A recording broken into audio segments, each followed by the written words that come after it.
எல்லோருக்கும் வணக்கம். இன்றைய சமூக வலைத்தளத்தில ரொம்ப பரபரப்பா பேசப்பட்ட விஷயம், அனோஜன் அவர்களுக்கு 5 வருட சிறை தண்டனை மற்றும் ரூ.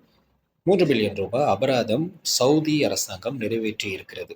சமீபத்தில கதிர்காமத்திலிருந்து, செல்வ சந்நிதியிலிருந்து அவர்கள் யாத்ரீகர்களோட செல்லப்பட்ட ஒரு நாயை, சுப்பிரமணியம் என்கின்ற ஒரு நாயை கல்முனை பகுதியில ஒரு சகோதரர் காலால் எட்டி உதைச்சதுக்கு அப்புறமா, அனோஜன் அவர்கள் தன்னோட முகப்புத்தகத்தில இஸ்லாமியர்களின் புனிதமான ஒரு நபரான முகமது ஸ் நபிகள் அவர்களைப் பத்தி ஒரு தகாத வார்த்தைகள சொன்னதுக்காக, அது உடனே ஒரு 7 நிமிடமா தான் அவரோட பதிவுல இருந்தாலும், அத ஸ்கிரீன்ஷாட் எடுத்து எல்லா இடமும் பரப்புனதுக்கப்புறம், அவர் பேசுபொருளுக்கு உள்ளாகி, இன்னைக்கு 5 வருட சிறை தண்டனை அனுபவிக்கிறதுக்கும், அ ரூ.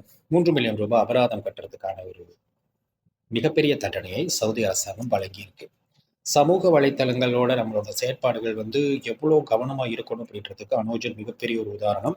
அனோஜன் அவர்களோட குடும்பத்துக்கு ஆழ்ந்த அனுதாபங்கள். இப்போ அவங்க நெறைய மக்கள்கிட்ட பணம் கேட்கறதுக்கு இருக்காங்க. ஏன்னா, மிகப்பெரிய ஒரு அபராத தொகையை கட்டுறதுக்கு அவங்க வசதி குறைஞ்சவங்களா இருக்காங்க அப்படின்றதுனால, சமூக வலைத்தளங்கள் நெறைய இடங்கள்ல பணத்த கலெக்ட் பண்ணி அவர கட்ட வச்சு, அவரோட தண்டனை எப்படியும் 5 வருஷத்துக்கு முடிச்சு தான் வெளியில வருவாரு.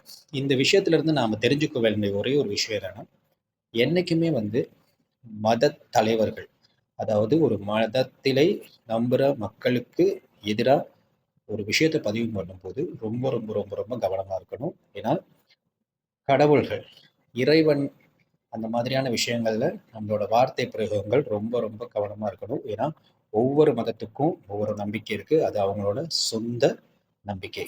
அத சீர்குலைக்கிற மாரி நம்ம பண்ணுனா, இந்த மாதிரியான தண்டனைக்கு நாம ஆளாகணும் அப்படின்றது மறுக்க முடியாத உண்மை. எனவே அனோஜன் உங்களுக்கு அனுதாபங்கள், குடும்பத்துக்கும் அனுதாபங்கள். ஆனா அனோஜனோட இந்த விஷயத்திலிருந்து மற்ற சமூக வலைத்தள போராளிகள் ஒரு விஷயத்த கத்துக்குங்க. பேச முன்னுக்கும், ஒரு விஷயத்த பதிவிட முன்னுக்கும் பல தடவ யோசிச்சு பதிவிடுங்க.